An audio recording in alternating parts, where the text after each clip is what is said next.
नमस्कार, आपके साथ मैं हूं मीनाक्षी रजत और आप देख रहे हैं चार का चक्रव्यूह। सवाल ये कि क्या अमेरिका के घातक हथियार चीन के शक्तिशाली हथियारों के सामने खिलौना साबित हो रहे हैं? ऐसा हम इसलिए कह रहे हैं क्योंकि अभी हम आपके सामने जिन दो फाइटर जेट्स के बारे में बताने जा रहे हैं वो इस बात का प्रमाण है कि अमेरिकी फाइटर जेट्स चीन के लड़ाकू विमानों के सामने पूरी तरीके से अपंग हो गए हैं। दरअसल ये दोनों जेट्स चीन का J-20 माइटी ड्रैगन और अमेरिका का F-22 रैप्टर फाइटर जेट्स हैं। इनका प्रोडक्शन भले ही अमेरिका ने बंद कर दिया है, लेकिन खबर यह आई है कि F-22 रैप्टर को फिलीपींस में तैनात कर दिया गया है। अब इसको लेकर के जो सबसे बड़ा सवाल उठ रहा है उस पर हम आए, लेकिन उसके पहले इन दोनों जेट्स की खामियां और उपलब्धियां क्या क्या है एक नजर उस पर डाल लेते हैं। सबसे पहले मैं आपको बताती हूँ अमेरिका के F-22 रैप्टर के बारे में। F-22 रैप्टर दुनिया का पहला 5th जनरेशन फाइटर जेट है। F-22 को उड़ाने से कहीं ज्यादा मुश्किल उसे संभाल कर रखना होता है। इसकी सतह पर लगा रडार अवशोषक पदार्थ यानी कि RAF बहुत संवेदनशील होता है और इसे हर उड़ान के बाद मरम्मत की आवश्यकता पड़ती है। 90 के दशक में डिजाइन होने की वजह से लिमिटेड ऑपरेशनल रेंज है, सीमित हथियार क्षमता है और अधिकतम 8 मिसाइलें ये ले जा सकता है और बड़े पैमाने पर होने वाले वॉर में फेल हो सकता है। अमेरिका ने 2011 में ही इसका उत्पादन बंद कर दिया था। अब बात चीन के J-20 माइटी ड्रैगन की उपलब्धियों की करते हैं। विशाल रेंज और परिचालन क्षमता के बारे में सबसे पहले जानिए। J-20 की सबसे बड़ी ताकत उसकी दूरी तय करने की क्षमता है। इसका बड़ा आकार F-22 और F-35 की तुलना में ये काफी बड़ा है। यह अधिक ईंधन ले जा सकता है और बिना रिफ्यूलिंग लंबी दूरी तय करने में सक्षम है। आधुनिक इंजन शुरुआत में J-20 में रूसी इंजन थे, अब नए चीन का स्वदेशी WS-15 इंजन इसमें लगाया जा रहा है। J-20 विमान अकेला ही ड्रोन्स की पूरी फौज का नेतृत्व कर सकता है और असल में F-22 रैप्टर दुनिया का पहला 5th जनरेशन फाइटर जेट है। इसे साल 2005 में अमेरिकी सेना में शामिल किया गया तो दुनिया के पास इसके जवाब में कुछ भी नहीं था। इसकी स्टील्थ तकनीक और सुपर मैन्यूवरेबिलिटी ने इसे अजेय बना दिया। हालांकि अनअपग्रेड तकनीक की वजह से अमेरिका ने इसकी सप्लाई को बंद कर दिया। अब इसी को लेकर के सबसे बड़ा सवाल ये खड़ा हो रहा है कि जिस फाइटर जेट का प्रोडक्शन 2011 में बंद हो गया, उसे फिलीपींस में ट्रंप की सेना तैनात आखिरकार क्यों कर रही है? क्या सुपर पावर की रेस में अमेरिका को पीछे चीन छोड़ते हुए नजर आ रहा है? इसी पर करेंगे हम चर्चा, लेकिन सबसे पहले ये भी आपको बता देती हूं कि F-22 रैप्टर की आखिरकार कमजोरियां क्या है। सबसे पहले इसकी जो कमजोरी है वो है इसकी हाई मेंटेनेंस। F-22 को उड़ाने से कहीं ज्यादा मुश्किल है इसे संभाल कर रखना है, इसकी मेंटेनेंस को संभालना। इसकी जो सतह पर लगा हुआ RAM है वो बहुत संवेदनशील होता है और इसे हर उड़ान के बाद मरम्मत की आवश्यकता पड़ती है, इसलिए ये खर्चीला है। 90 के दशक में डिजाइन होने की वजह से ये लिमिटेड ऑपरेशनल रेंज है, इसमें मॉडिफिकेशन नहीं हुए। सीमित हथियार क्षमता है, अधिकतर 8 मिसाइलें ले जा सकता है, यानी इतनी कैपेसिटी भी तो नहीं है कि इसे उड़ा करके इसका खर्चा भी उठाया जा सके। बड़े पैमाने पर होने वाले वॉर में ये पूरी तरीके से फेल हो सकता है, ऐसा माना जाता है, क्योंकि सिर्फ 8 मिसाइल से लेकर के जाएगा तो इसलिए भी मुश्किलें हो सकती है कि सिर्फ 8 मिसाइलों से आखिरकार दुश्मनों को क्या ही सबक सिखाया जा सकता है। अब सवाल ये कि क्या सुपर पावर की रेस में अमेरिका को पीछे चीन की तरफ से छोड़ा जा रहा है? इसी पर करेंगे चर्चा की शुरुआत। कौन कौन से मेहमान मेरे साथ जुड़ रहे हैं आपका परिचय करवाती हूँ। मेरे साथ जुड़ रहे हैं मेजर जनरल राजन कोचर, रक्षा विशेषज्ञ, विंग कमांडर आलोक सहाय, रक्षा विशेषज्ञ, विंग कमांडर आशीष सहाय, रक्षा विशेषज्ञ, डॉक्टर अजिताभ सिंह, विदेश मामलों के जानकार हैं। तो विंग कमांडर आशीष सहाय जी, आपने देख लिया होगा कि दोनों का कंपैरिजन आखिरकार क्या है। 2005 में एक प्रोडक्शन शुरू हुआ, 2011 में वो बंद हो जाता है, बावजूद उसको फिलीपींस में ले जाकर के तैनात कर दिया गया है। अमेरिका क्या करना चाह रहा है? अमेरिका क्यों ऐसे फाइटर जेट्स की तैनाती फिलीपींस में करते जा रहा है जो कि अब आउटडेटेड हो गए हैं, पूरी तरीके से बंद हो गए हैं? और दूसरी तरफ चाइना क्या फाइटर जेट्स के मामले में अपने आप को ज्यादा अपग्रेड कर रहा है अमेरिका के मुकाबले? मीनाक्षी, आउटडेटेड बोलना F-22 को थोड़ा जल्दी है। ये अगले 10-15 सालों तक मेरे ख्याल एक्टिव सर्विस में रहेंगे, बहुत देशों के पास है। और J-20 से इसका बैक टू बैक अगर आप कंपेयर करेंगे तो कुछ मामलों में ये अभी भी सुपीरियर है, जिसमें सबसे जो मॉडर्न एज की रिक्वायरमेंट एक स्टेल्थ फैक्टर है कि कितना ये अपने को रेडार क्रॉस सेक्शन कम कर सकता है। इनके पेंट्स काफी हाई क्वालिटी के होते हैं, तो उसमें स्टेल्थ में ये J-20 से बेटर माना जाता है। इसकी capture on radar is much laser. America क्यों डिप्लॉय कर रहा है, जो हम लोग 2 दिन से बात कर रहे हैं, साउथ चाइनीज एक्सपेंशनिस्ट थेरीज, उनको काउंटर करने के लिए को कॉन्स्टेंटली कुछ ना कुछ इस तरह की एक्टिविटीज। अभी उन्होंने लास्ट वीक एक मेजर एक्सरसाइज की है मल्टीनेशनल्स के साथ, जिसमें ऐसी ऐसी नेशंस को बुलाया जो पहले नहीं आते थे साउथ चाइना सी में इस तरह की एक्सरसाइज करने में। और F-22 का ऑफ कोर्स एजिंग फ्लीट है, रोक दिया है, उसका नया प्रोडक्शन रोका हुआ है। पुराने प्रोडक्शन की पूरी फुल फ्लेजेड मेंटेनेंस बरकरार हो रही है, जहां भी है स्पेयर्स आते रहते। ये इसी कैटेगरी को अपग्रेड करते जा रहे हैं, F-35 तक पहुंच गए। तो इसलिए शायद इनके पास एक्सेस होगा, क्योंकि इनको डिसाइड करना है कि F-35 दें या F-22 दें। कोई एक स्पेशल फ्लीट एक जगह रखने से जितनी टाइप की फ्लीट फैलाएंगे उतनी मेंटेनेंस फिलोसफीज कॉम्प्लिकेट हो जाती है। फिर अलग अलग टाइप को मेंटेन करो, तो एक पूरी फ्लीट को प्रोबेबली लाने की कोशिश कर रहे हैं।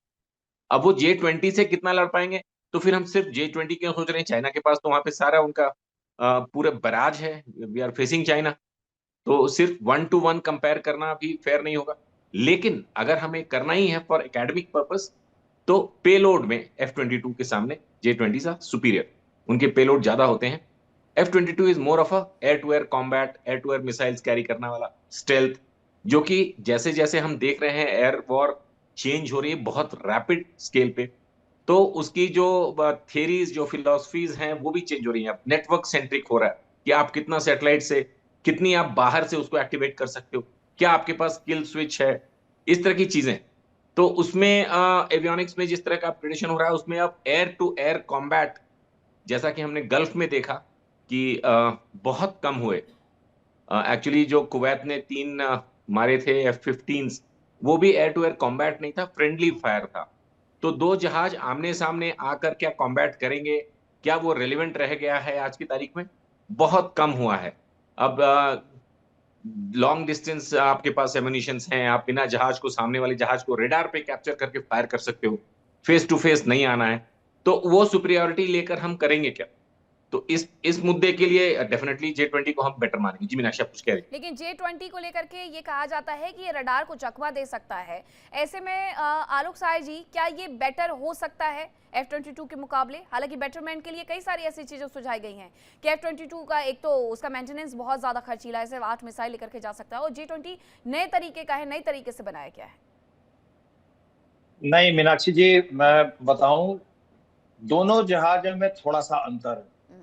आप अगर रडार सिग्नेचर की बात करेंगी, स्टील्थ टेक्नोलॉजी में F-22 J-20 से ज्यादा सुपीरियर है। अच्छा। क्योंकि J-20 का जो नोज पोर्शन है, फ्रंट पोर्शन, उसमें रडार सिग्नेचर थोड़ा उसके कारण उसका ज्यादा आता है।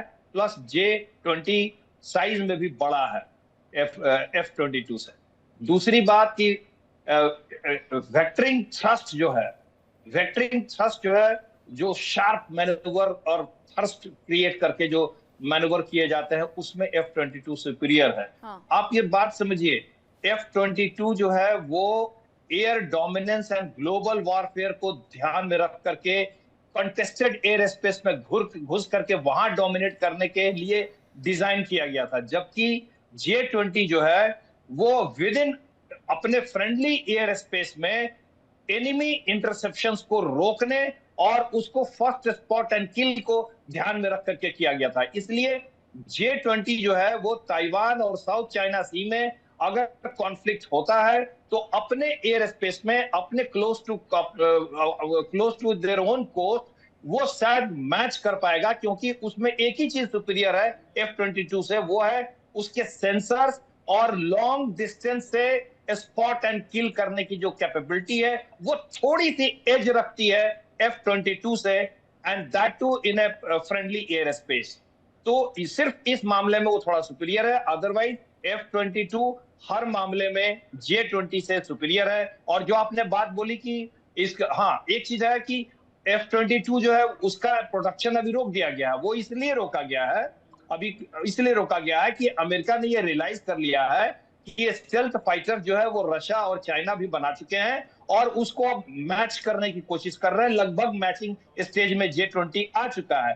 तो अमेरिका को अगर डिस्टिंक्ट एज लेना पड़ेगा एयर सुपीरियरिटी में, एरियल वॉरफेयर में, तो उसको एक नेक्स्ट जनरेशन फाइटर की जरूरत है, जिस पर ऑलरेडी बहुत तेजी से काम वो कर चुका है। और उम्मीद है कि 2030 के आसपास में उसका नेक्स्ट जनरेशन फाइटर आ जाएगा, जो unmanned drones and unmanned aerial warfare में माहिर होगा, 6th जनरेशन फाइटर होगा, और जो चीन से पहले अमेरिका लेके आने वाला है। इसीलिए अमेरिका ने भी रोक दिया है, क्योंकि रोकने से उसकी शक्ति कम नहीं हो रही है, क्योंकि उसके पास एयर पावर बहुत ही ज्यादा है कंपेयर टू चाइना। 13,000 के आसपास एयरक्राफ्ट हैं अमेरिका के पास, जबकि टोटल एयरक्राफ्ट जो चाइना के पास है वो 3,500 के आसपास है। कोई कंपैरिजन नहीं है मीनाक्षी जी। जी नहीं है, बिल्कुल। F-22 यानी आज भी दुनिया का सबसे घातक फाइटर जेट है इस हिसाब से।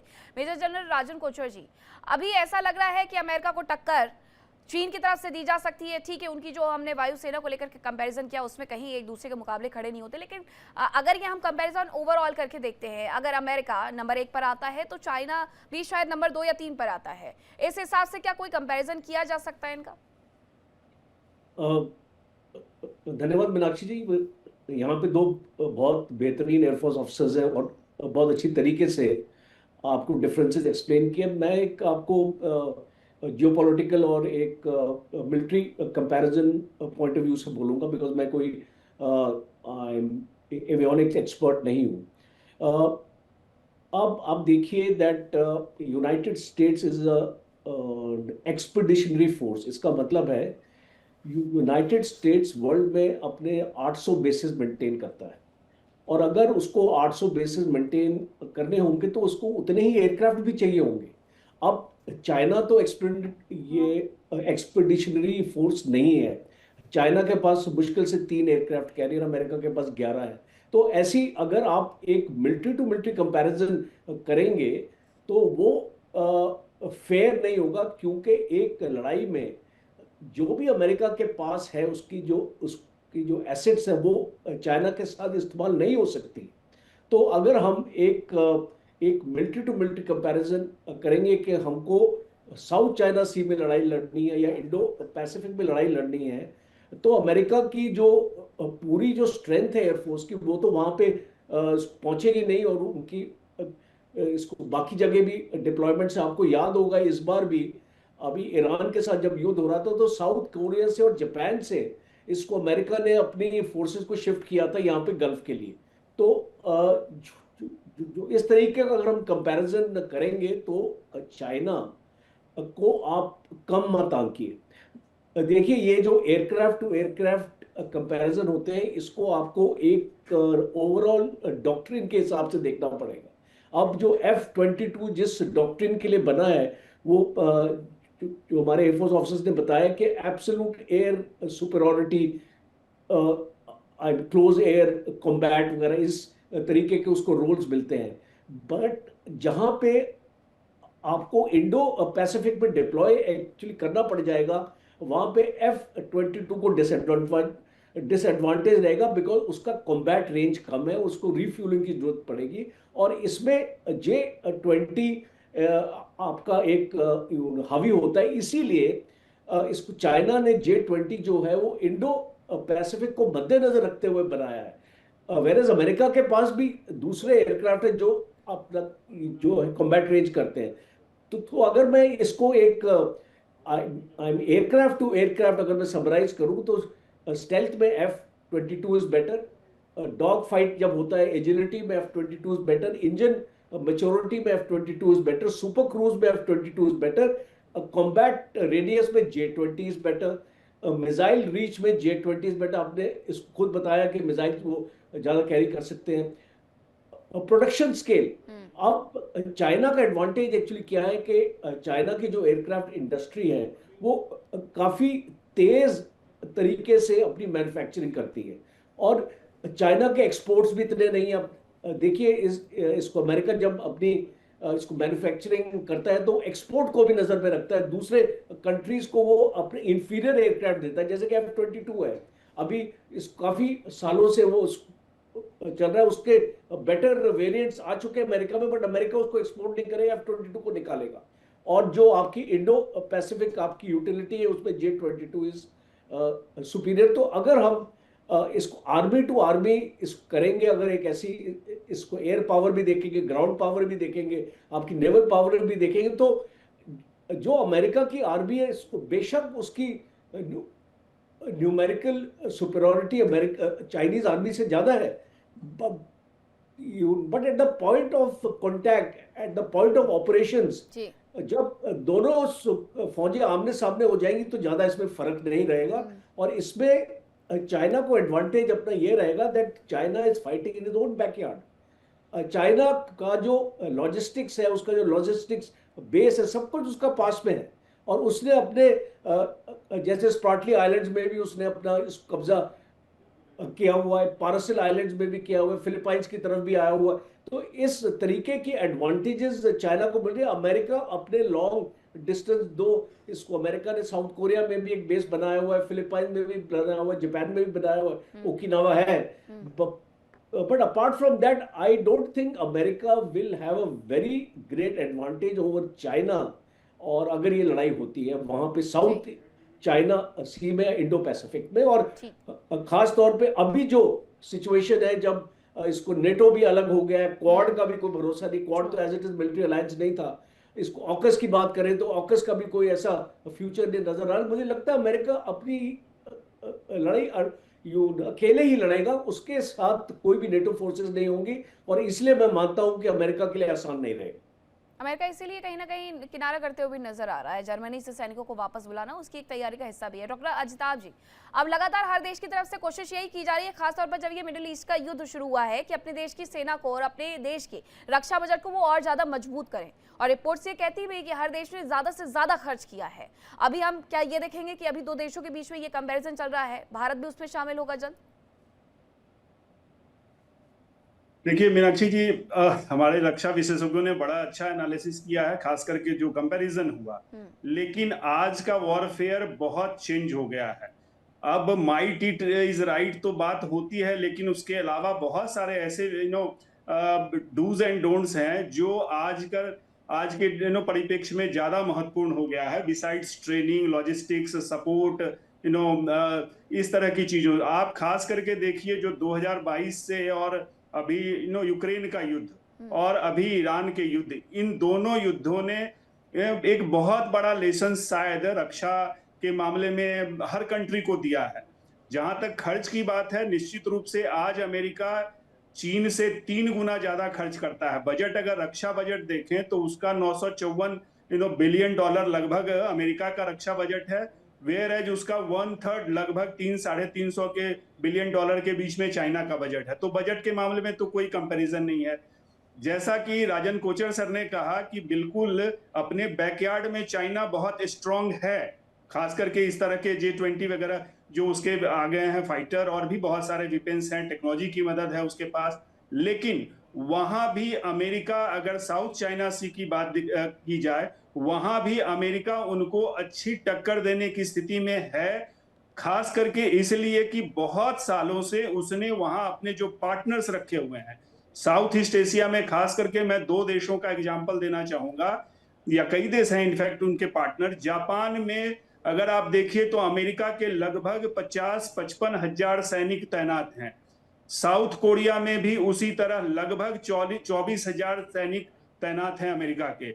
और इसी तरह फिलीपींस एंड वियतनाम वगैरह वगैरह कई कंट्रीज में अमेरिका ने अपनी बेसेस भी रखे हुए हैं, अपनी सेना भी रखी हुई है, और अपनी टेक्नोलॉजी और फाइटर जेट्स वगैरह सब कुछ रखे हुए हैं। तो चाइना को एक अच्छी चुनौती देने वाला है। और इसके अलावा अगर वॉरफेयर में देखा जाए तो अमेरिका का जो एक्सपीरियंस है, जैसा हमारे विशेषज्ञों ने कहा कि भाई अमेरिका का लगभग 800 से ज्यादा बेसेस हैं 80 से ज्यादा देशों में।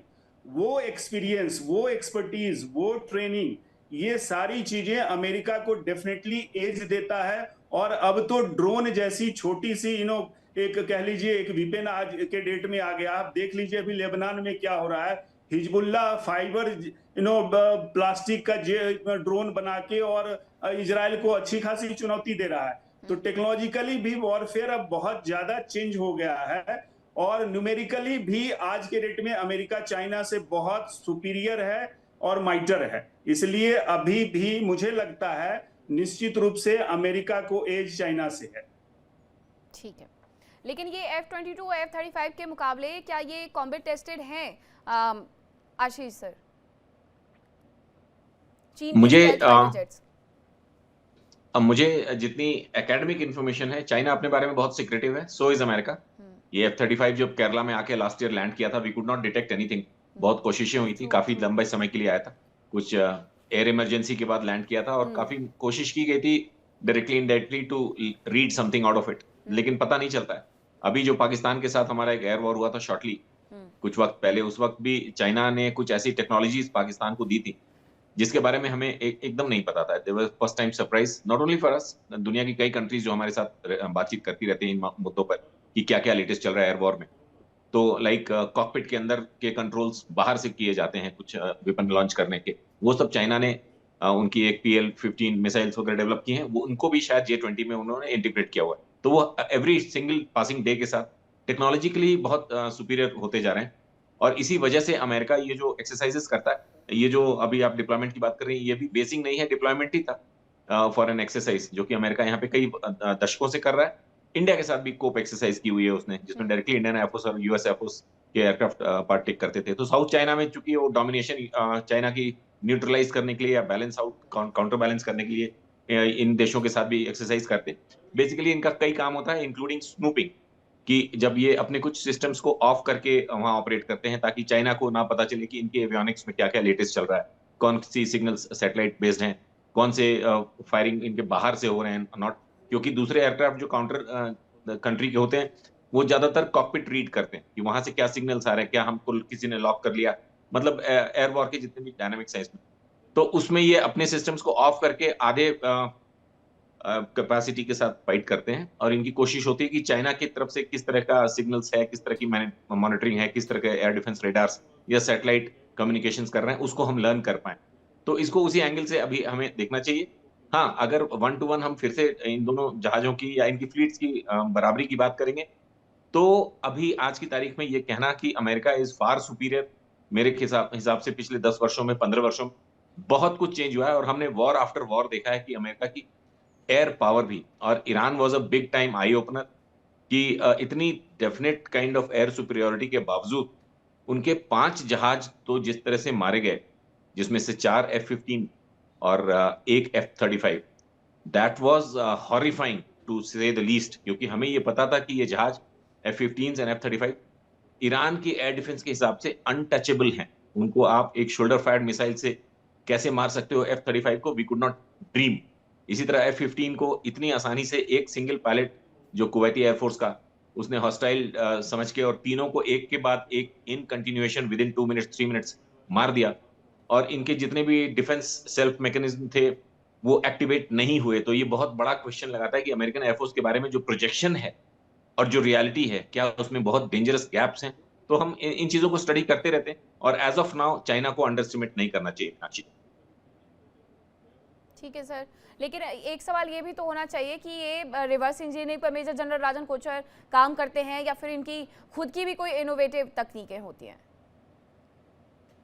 To agree with wing commander Ashish, देखिए चाइना ने जिस तरीके से अपने मैन्युफैक्चरिंग और अपनी प्रोडक्शन अपना बनाई है, और आप रिवर्स इंजीनियरिंग बात करते हैं, आपने एक बहुत इंपॉर्टेंट बात करी है, क्योंकि चाइना को स्टेल्थ टेक्नोलॉजी कैसे मिली रिवर्स इंजीनियरिंग से, बिकॉज चाइना के जो लोग अमेरिका में काम कर रहे थे वो बहुत इंस्ट्रूमेंटल थे एक टाइम पे अमेरिका ने, और चाइना के रिलेशंस अच्छे थे और ट्रेड भी बहुत था, और काफ़ी चाइनीज़ सेंसिटिव जगहों में अमेरिका में काम करते थे। और स्पेशली आपका स्पेस रिसर्च हो गया, मिसाइल इसको रिसर्च हो गया, एवियोनिक्स हो गया, और वहाँ से चाइना को बहुत इंफॉर्मेशन मिली। और चाइना एक्चुअली माहिर है, माना जाता है रिवर्स इंजीनियरिंग में, और चाइना ने उसको एक तरीके से मास्टर कर लिया।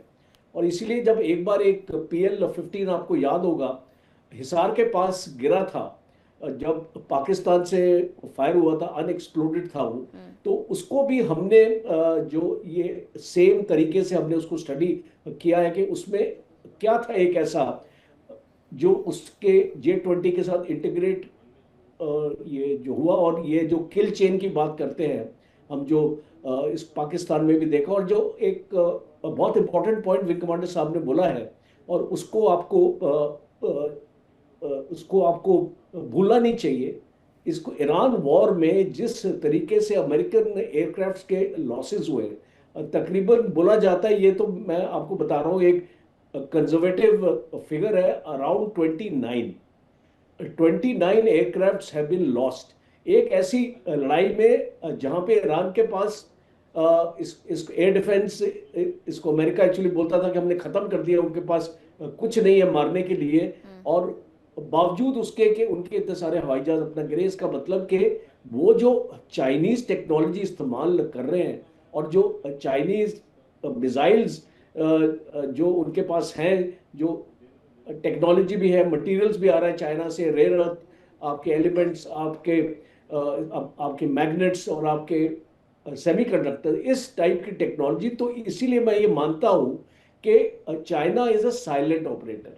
चाइना इतना अपने आप को इसको प्रोजेक्ट नहीं कर रहा है आज के दिन कि वो इतना एक ग्रेट सुपर पावर है। उसके पास जो मिसाइल की क्षमता है, उसकी जो डीएफ सीरीज है, आप ये देखिए अमेरिका उसका सामना नहीं कर पा रहा है, बिकॉज आप इस लड़ाई को इसको सेक्टर में इसको सीमित मत रखिए कि आपको एयर पावर की बात कर रहे हैं, आपको मिसाइल पावर की भी बात करनी पड़ेगी साथ साथ, आपको ड्रोन पावर की भी करनी पड़ेगी साथ साथ। तो हम जब इसकी बातें करते हैं ड्रोन्स की और मिसाइल्स की, उसमें जहां तक मेरी नॉलेज है, बिकॉज हम लोग इसको ओपन सोर्सेज पे ही अपनी नॉलेज को बेस कर सकते हैं, अंदरूनी जो भी इसको इंफॉर्मेशन है वो हमारे पास शायद नहीं होती है, तो ये उसके हिसाब से मैं ये मान सकता हूं कि आज इसको चाइना के पास जो मिसाइल टेक्नोलॉजी और जिस तरीके से मैन्युफैक्चरिंग कैपेबिलिटी, क्योंकि लड़ाई में एक सर्च कैपेसिटी होता है, वो सर्च कैपेसिटी मुझे लगता है अमेरिका के पास नहीं है और वो चाइना के पास, इसलिए हमने देखा इंटरसेप्टर्स की कमी पड़ रही थी इसको, इजराइल को, उनके पास आ नहीं रहे थे, और इसलिए अमेरिका को बार बार सीज फायर, बार बार लॉजिस्टिक पॉज अपना देना पड़ा। अब चाइना के पास जो सामान होता है बनाने के लिए मिसाइल, अब देखिए अगर एक मैं स्टडी देख रहा था, इसको अमेरिका में जितनी भी उनकी डिफेंस मैन्युफैक्चरिंग है, 78% उसका जो मटेरियल है वो चाइना से आता है। और अगर चाइना रेयर अर्थ एलिमेंट्स और मैग्नेट्स और सेमीकंडक्टर्स की अपनी सप्लाई अमेरिका को बंद कर देगा, तो अमेरिका की अपनी डोमेस्टिक मैन्युफैक्चरिंग कैपेबिलिटी 50% से कम हो जाएगी। तो इसीलिए मैं मानता हूं आज अगर आप एक कंपैरिजन कर रहे हैं तो होलिस्टिक कंपैरिजन इसको होना चाहिए कि आप अपनी सर्ज कैपेसिटी को भी देखें, क्योंकि आने वाले वक्त में अगर आपकी लड़ाई इसको लंबी चलेगी तो आपके पास हजारों मिसाइल्स की जरूरत पड़ेगी। इसको क्या अमेरिका के पास है उस टाइप का आर्सेनल? ये सोचने वाली बात है। मिसाइल की बात की है तो मैं इसी पर एक सवाल भी चाहूंगी विंग कमांडर आलोक सर आपसे कि ये मिसाइल पावर, और खासतौर पर अगर हम बात करते हैं कि जितने भी इनकी मिसाइल्स हैं, ये हमेशा ये कहते रहते हैं कि इनके लिए मिडिल ईस्ट में ईरान जो लंबी दूरी की मिसाइल्स बना रहा है वो उनके लिए घातक है, तो ये मिसाइल के मामले में कौन किससे ज्यादा आगे है, चीन और अमेरिका में? मीनाक्षी जी मैं बताऊंगा, देखिए J-20 जो है, आपने बोला था कि ये वार टेस्टेड है कि नहीं, J-20 वार टेस्टेड नहीं है अभी तक। तो जितने भी चीजें हैं F-22 के काउंटलेस टाइम्स उसके टेस्टिंग हो चुकी है, ऑपरेशनल उसका यूज हो चुका है। तो ये एक क्वेश्चन मार्क है, सिर्फ क्वेश्चन मार्क है, उसे आप ये नहीं कर सकते कि वो इंफीरियर है। यू नेवर नो कि टेस्टिंग में वो सुपीरियर निकलेगा कि इंफीरियर निकलेगा। दूसरी बात की J-20 की जो सुपीरियरिटी है वो ये है कि वो जो टेक्नोलॉजी उन्होंने एक डेवलप की है, जो IR sensors and optic sensors को मिला करके यूज करते हैं, जिससे काफी दूर से आप एनिमी एयरक्राफ्ट को स्पॉट कर लेते हैं। और उसके बाद जो इनके पास एयर टू एयर मिसाइल्स है, उसकी रेंजेस एक नॉच ज्यादा है F-22 से। इसीलिए वो डिफेंसिव मैनूवर्स में जब एक अटैक होगा, अगर मान लीजिए ताइवान सेक्टर में, साउथ चाइना सी में, तो जो अमेरिकन इंट्रूडिंग फाइटर्स होंगे उसको वो दूर से स्पॉट करके फर्स्ट किल में एज ले सकता है। ये एक बात हो गई, मैं बताना चाह रहा था। दूसरी बात, अभी जो ये पूरा डिबेट जो स्टार्ट हुआ है ना, वो इसलिए हुआ है कि इसलिए नहीं कि चाइना बहुत सरपास कर गया अमेरिका को। चाइना अभी भी बहुत पीछे है। देखिए 66 से लेकर के 70 तो न्यूक्लियर सबमरीन्स है अमेरिका के पास, जबकि 12 से 14 न्यूक्लियर सबमरीन्स है सिर्फ चाइना के पास। लेकिन प्रॉब्लम कहां है कि जो सबमरीन, शिप्स और एयरक्राफ्ट, ये तीनों का जो प्रोडक्शन रेट है वो चाइना का इतना तेज बढ़ गया है, वो अमेरिका से कई गुना ज्यादा हो गया है। ये चिंता का विषय है, and that is why people are getting alarmed. अब जैसे 21 से लेकर के 25 तक 9 न्यूक्लियर सबमरीन चाइना ने इंडक्ट किया है, जो कि बहुत ही न्यूक्लियर सबमरीन के प्रोडक्शन रेट ये बहुत हाई हुआ। 120 से लेकर के 200 J-20 per year production rate है चाइना का, जो कि बहुत हाई रेट है। शिप बिल्डिंग में चाइना अमेरिका को सरपास कर चुका है। नंबर ऑफ शिप्स अगर आप देखेंगे तो वो काफी तेजी से बढ़ रहे हैं चाइना के पास। तो ये है कॉज ऑफ कंसर्न। तो अगर आप हाइपोथेटिकल आप अगर सोचे, एक बहुत अच्छे वॉर एनालिस्ट ने एनालाइज करके बताया था कि अगर हाइपोथेटिकली आप ये माने कि किसी न्यूट्रल जगह पे दोनों के बीच में खुला युद्ध होता है, तो निश्चित रूप से उसमें यूएस जीतेगा। लेकिन फ्रेंडली प्लेस पे, चाइनीज कोस्ट के पास में, ताइवान के स्ट्रेट पे, अपने क्षेत्र में अगर वहां बैटल इनके बीच में होता है तो काफी बराबरी की टक्कर होगी, और ये कहना मुश्किल है कि अमेरिका वहां जीत पाएगा। बराबरी की टक्कर होगी।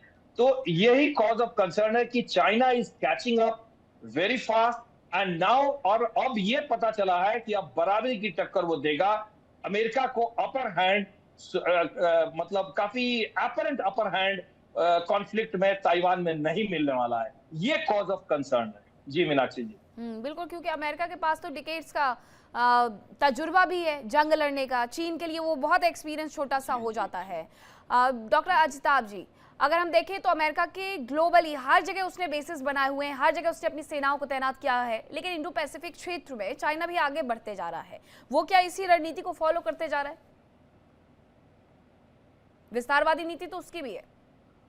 पैसिफिक की जो आपने बात की, अमेरिका ने लगभग हर जो देश हैं, चाहे वो छोटा सिंगापुर हो या जो बड़े देश हैं, जापान, कोरिया, 160 देश हैं उनके, जहां पर उन्होंने अपनी सेनाएं तैनात कर रखी हैं।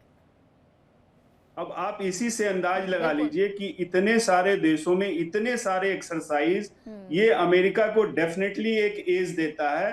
दूसरी तरफ आप देखें, अगर टेक्नोलॉजी की बात करें, वहां भी आज के डेट में स्पेस टेक्नोलॉजी, वॉरफेयर में स्पेस टेक्नोलॉजी का और स्पेस से रखने का भी बहुत बड़ा आज के डेट में एक अलग तरह का ये मुहिम चल गया है। वहां निश्चित रूप से चाइना ने बहुत प्रोग्रेस की है स्पेस टेक्नोलॉजी में और स्पेस वॉरफेयर में भी। आज देखिए, अमेरिका एक शायद पहला कंट्री है जो स्पेस कमांड सेंटर उसने अपना बना रखा है, और वो बहुत ऊपर की और आगे की सोच रहा है। चाइना उसको कैचअप करने की पूरी कोशिश कर रहा है, बट वहां पे फिर बजटिंग का, फंडिंग का आता है। ऑफ कोर्स बहुत सारी चीजें तो पब्लिक डोमेन में आती नहीं है, और हमारे जो डिफेंस के एक्सपर्ट्स हैं वो कई चीजों पे बहुत ज्यादा बता सकते हैं और बता रहे हैं।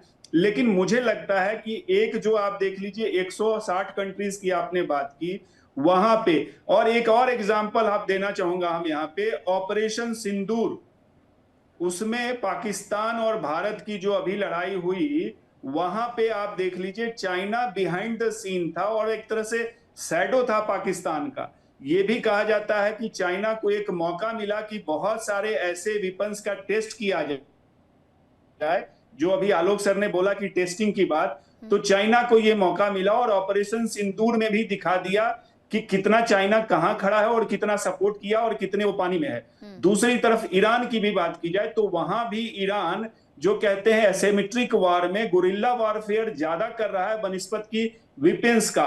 वेपन्स तो वो छोटे मोटे वेपन्स से ही ज्यादा यूज कर रहा है, और उसको रूस का भी साथ है। ये भी देख लीजिए कि रूस और चीन दोनों के साथ होने के बावजूद अभी ईरान कहीं भी अमेरिका के सामने टिक नहीं रहा है उस तरह से। गुरिल्ला वॉरफेयर से जो कर ले खड़ा है निश्चित रूप से, लेकिन उसकी जो तबाही अमेरिका ने की है।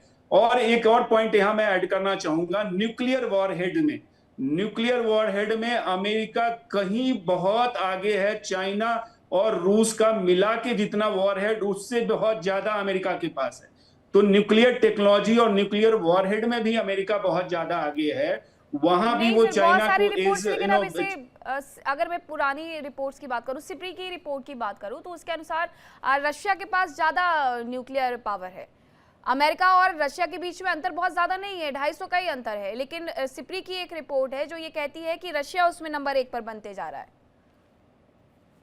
देखिए, पब्लिक डोमेन में तो अभी अमेरिका निश्चित रूप से एज ले रखा है। चाहे आप स्पेस टेक्नोलॉजी की बात देखिए, आज प्राइवेट सेक्टर को इन्वॉल्व करके अमेरिका ने और ज्यादा, जो आप एलन मस्क की कंपनी के वगैरह का जो देख रहे हैं, जिस तरह से वो आगे बढ़ रहे हैं, no doubt China is catching up, लेकिन फिर भी अभी भी in terms of budgeting, in terms of expertise and experience जो अमेरिका के पास है, चाहे वो टेक्नोलॉजी, चाहे वो टाई अप्स के माध्यम से, उसमें कहीं ना कहीं अमेरिका बहुत आगे है। अभी भी चाइना कोशिश कर रहा है, चाइना के पास वो मौका नहीं मिला है, टेस्टिंग के लिए भी वो पीछे अभी अमेरिका से काफी रहा है, पार्टनरशिप में भी वो बहुत पीछे है। आप देख लीजिए, आज तक चाइना ने ट्रेड में जिस तरह से अलग अलग बहुत सारे प्रोजेक्ट इनिशिएटिव लेके किया, अब आप देखिए चाइना के पास अभी भी सिर्फ एक, उसका अगर विदेशों की बात की जाए सैनिक अड्डे की, तो चाइना का सिर्फ एक जिबूती में उसने सैनिक अड्डा खोला है, कंपेयर टू अमेरिका के 800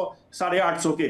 तो इससे आप देख लीजिए कि बहुत सारी चीजों में अभी चाइना को पैरेलल आने में बहुत टाइम लगेगा। उन्हें लगेगा टाइम, बिल्कुल लगेगा, लेकिन कई बार ऐसे लगता है कि जैसे अमेरिका घबराहट में है। और कई बार ये देखने को मिलता है, जैसे कल हम विंग कमांडर आशीष शाह जी बात भी कर रहे थे ताइवान को लेकर के। अब अगर ये ताइवान के लिए F-22 देते हैं, फिलीपींस के लिए तो उन्होंने दे ही दिया है, और उसके मुकाबले J-20 को उतारते हैं, J-20 क्योंकि वॉर टेस्टेड तो है नहीं है, तो ऐसे में F-22 और J-20 भारी कोई पड़ सकता है ताइवान, और अगर चाइना का सीधे सीधे मुकाबला हो जाता है तो अमेरिका क्योंकि सपोर्ट तो बहुत करता है ताइवान का। हाँ मीनाक्षी, पर्पसफुल रखते हैं थोड़ा इसको अभी आगे।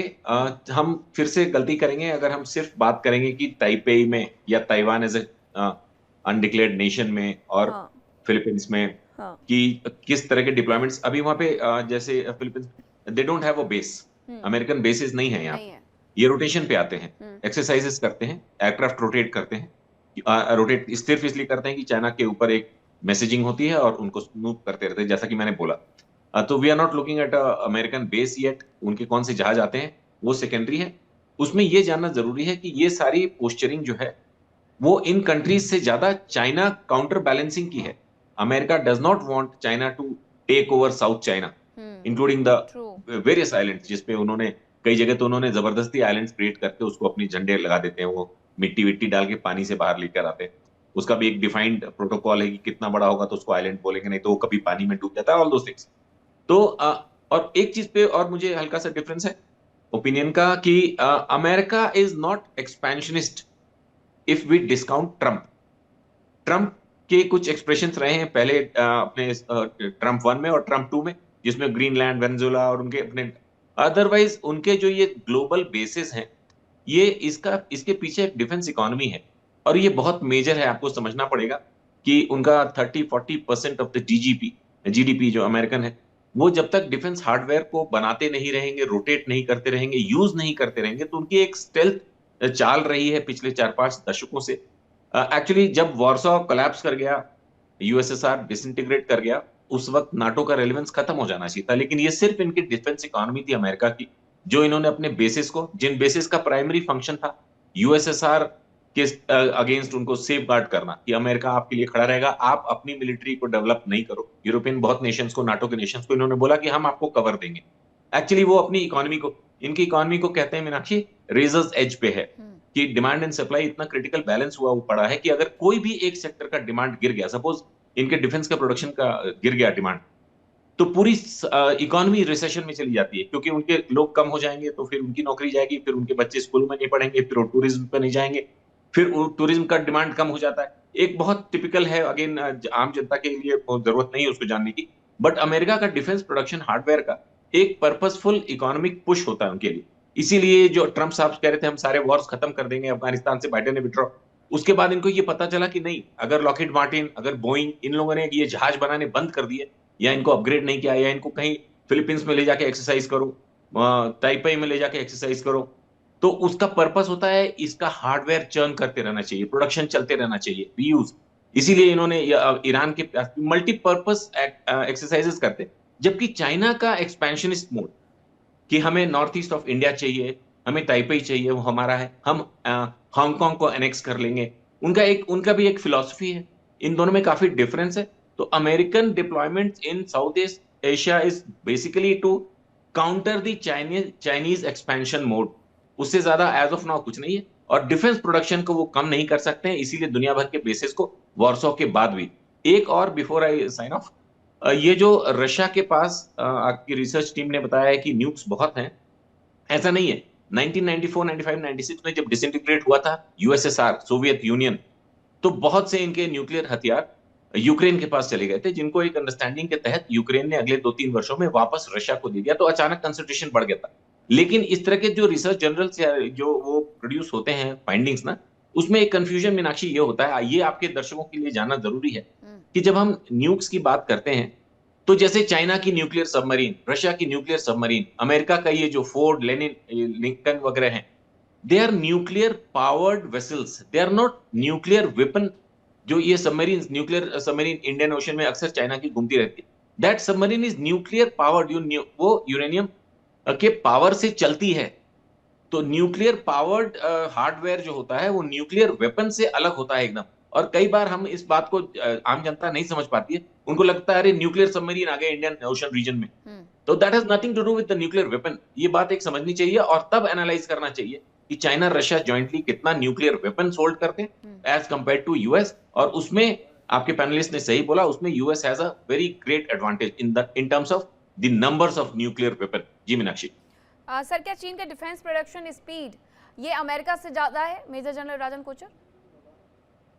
हाँ देखिए, अगर आप कंपैरेटिवली लें तो चाइना का जिस इसको हिसाब से वो अपना इसको प्रोडक्शन करते हैं, अमेरिका को आपको एक और एंगल से देखना पड़ेगा, बिकॉज अमेरिका एक डिफेंस इंडस्ट्री है और वर्ल्ड की नंबर 1 है, और मैक्सिमम जो वेपन्स है अगर आप कंट्रीज में देखें तो अमेरिकन वेपन इस्तेमाल होते हैं। आपकी पूरी नेटो कंट्रीज लेती है तो अमेरिका जो अपनी मैन्युफैक्चरिंग करता है वो खुद अपने लिए भी नहीं करता, वो अपनी एक्सपोर्ट, बिकॉज उसकी जो आपकी इकोनॉमी है उसकी 50% इकोनॉमी उसकी डिफेंस इंडस्ट्रीज के ऊपर चलती है।